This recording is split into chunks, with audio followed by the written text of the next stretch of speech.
Pour vos interventions et je veux réagir sur la question que Tawfiq a posée.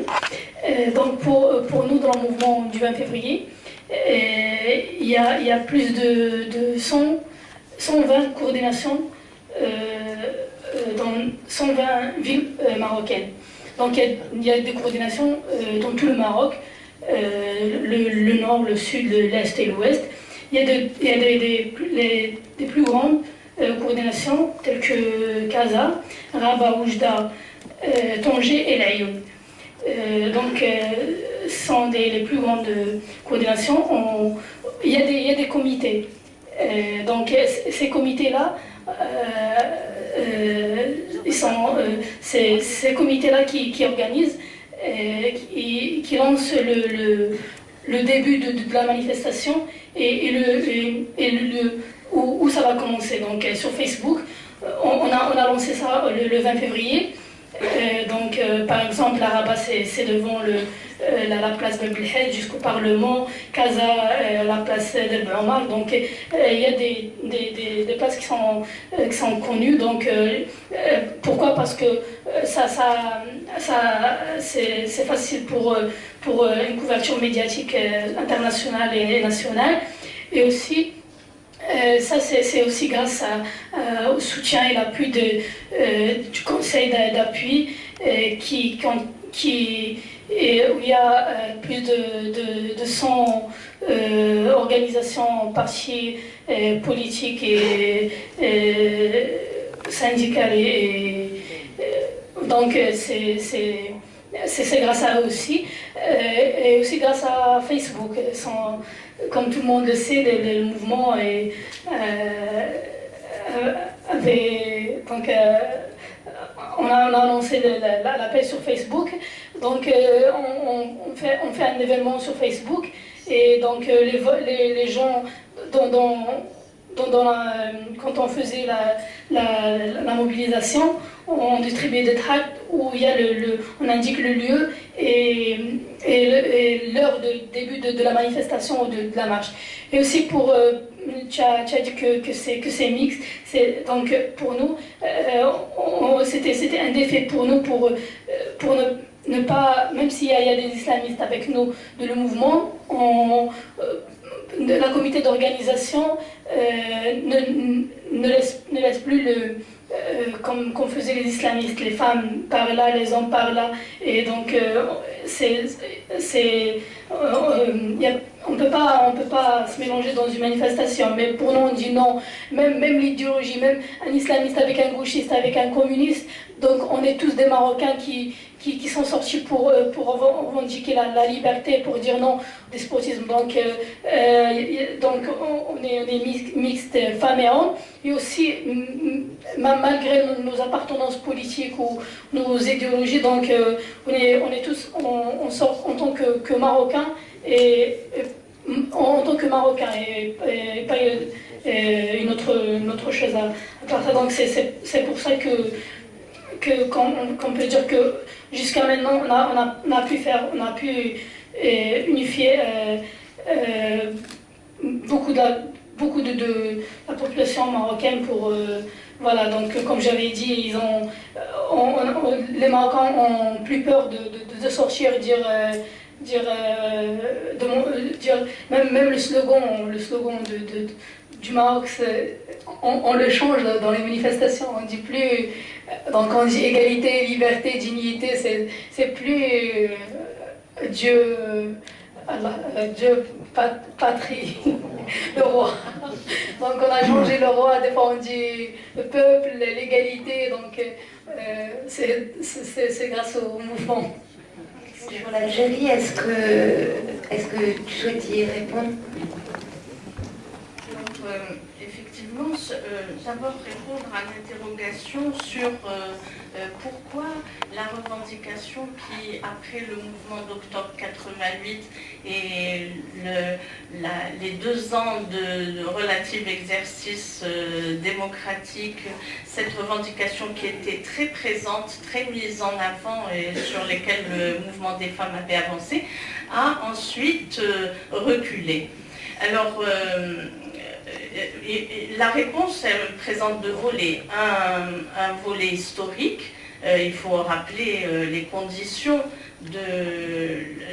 à partir de 92 à 2001-2002, qui sont une situation d'une violence inouïe. Et donc cette violence matérielle qui se traduit par des morts, des massacres, cette violence politique qui se traduit par, je vous le rappelle, un état d'urgence qui implique une suspension de toutes les libertés publiques. L'état d'urgence vient à peine d'être levé il y a 3 mois en Algérie, en février. Donc, dans ces conditions, comment avoir une parole politique et une parole politique aussi, comme je l'ai dit, qui engage des transformations aussi importantes, une avancée vers le changement, que celle de la revendication d'égalité entre hommes et femmes. Et donc, il me semble que c'est par ces deux voies qu'il faut aborder la question du recul de la revendication d'égalité dans le mouvement politique en général. Et il faut bien dire, reconnaître que le mouvement des femmes qui avait connu une relative unité sur cette revendication, avec des différences, des nuances d'approche, etc., mais une unité certaine sur la revendication qui, je l'ai dit, était cristallisée autour de la revendication d'abrogation du Code de la famille et de loi égalitaire, s'est trouvée divisée à ce moment-là sur l'appréciation du moment. Est-ce qu'on allait garder cette position d'autonomie, d'indépendance que le mouvement avait conquise de haute lutte pendant plus d'une dizaine d'années, ou est-ce que, compte tenu de la violence que les femmes subissaient, dont les femmes faisaient l'objet, je rappelle que le mouvement islamiste, dans son discours, n'avait pas uniquement comme cible le pouvoir autoritaire et dictatorial, mais il visait les femmes en tant que femmes, c'est-à-dire, et il visait le fait qu'elles travaillaient, il visait la mixité. On l'a vécu concrètement, parce que rappelez-vous que le fils avait emporté les élections communales et que dans les communes où il était majoritaire, où il dirigeait, il gérait, il avait commencé à vouloir supprimer les écoles mixtes, que des militants islamistes s'autorisaient à agresser les femmes, non seulement verbalement, mais aussi physiquement, etc. Donc on peut comprendre le sentiment de panique qui a pu saisir certaines, même si personnellement je ne l'ai jamais approuvé, et ni personnellement ni dans les associations auxquelles j'ai appartenu, mais on peut expliquer certaines choses, que certaines aient fait le choix du pire pour éviter le pire du pire. Donc c'est sans doute un choix qui nous a coûté en termes d'avancée politique, mais qui peut s'expliquer. Simplement, comme je l'ai dit, il y a eu ensuite une sorte de redressement, et actuellement, le mouvement des femmes essaye d'avancer sur ces questions, mais il s'agit pour le mouvement des femmes comme pour les autres forces politiques, qu'elles soient syndicales, associatives ou politiques. Nous sommes dans un temps où ces forces sont laminées, elles sont épuisées par ce temps d'exercice autoritaire du pouvoir qui perdure encore. On voit bien que les autorisations ne sont pas autorisées. Actuellement, on est dans quel temps en Algérie? On est dans celui de la revendication sociale qui est satisfaite, certes. C'est positif dans le sens où ça veut dire on peut s'organiser, on peut obtenir gain de cause, mais on n'est pas encore dans un temps où les forces politiques ont acquis leur plein développement, ont acquis le moyen de se coordonner, comme on en a des exemples en Tunisie et même au Maroc. Donc c'est un passage à franchir. Je voudrais aborder le deuxième point sur la charte africaine. Les associations de femmes sont très au courant de tous les textes internationaux qui existent, ratifiés ou non par les États. Simplement, si je prends l'exemple de l'Algérie, mais ça c'est valable aussi bien pour le Maroc que pour la Tunisie, on sait bien, les États ont ratifié la Convention contre les discriminations. C'est quand même encore plus percutant du point de vue centralité sur la question des femmes que la charte africaine, ou du même niveau. Simplement, non seulement il y a l'effet des réserves, mais il y a aussi le fait que ces États évitent soigneusement d'adhérer au protocole additionnel qui permettrait aux associations, par exemple, de saisir directement les instances onusiennes. Donc, c'est comme le fait de déclarer que le code de la famille en Algérie est un code non constitutionnel. Oui, c'est vrai, il s'oppose au principe d'égalité. Mais quels moyens avons-nous de saisir le Conseil constitutionnel alors qu'il est réservé, il est de la prérogative du président de la République et des présidents du Parlement, Assemblée et Sénat? C'est du même ordre, c'est-à-dire bien sûr il faut continuer à demander l'adhésion, mais je doute de l'efficacité de tels instruments. Jusqu'à présent, on n'en a pas vraiment vu les effets. En ce qui concerne, mais là je vais pas du tout polémiquer sur les violences et les femmes, d'une part je dirais que les crimes d'honneur n'existent pas en Algérie, sauf bien sûr quelques cas, certainement, ça doit exister, mais ça n'est pas du tout un phénomène généralisé. Ce qui existe, évidemment, comme ça existe dans le monde entier, parce que les sociétés telles qu'elles sont construites partout dans le monde, c'est des sociétés hiérarchisées, donc hiérarchiser implique une relation de pouvoir, et le pouvoir s'exerce forcément par la violence, tout simplement parce que les femmes n'acceptent pas ce pouvoir. Donc comment leur faire accepter? Ça passe par un moyen tout simple, c'est la violence.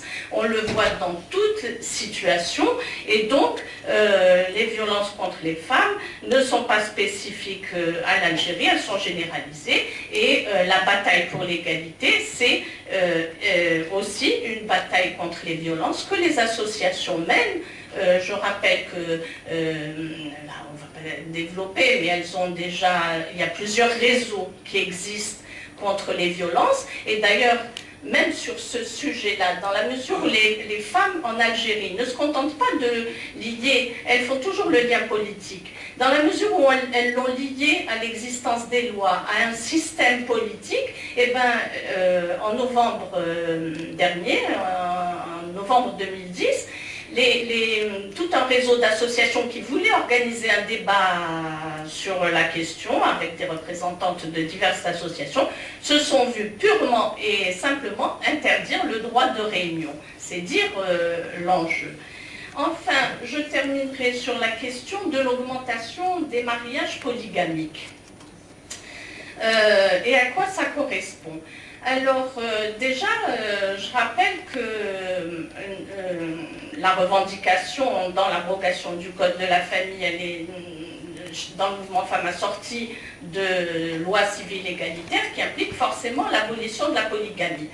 Les réformistes nous disent « Oh, mais regardez, la réforme du Code de la famille de 2005 a apporté des avancées notoires.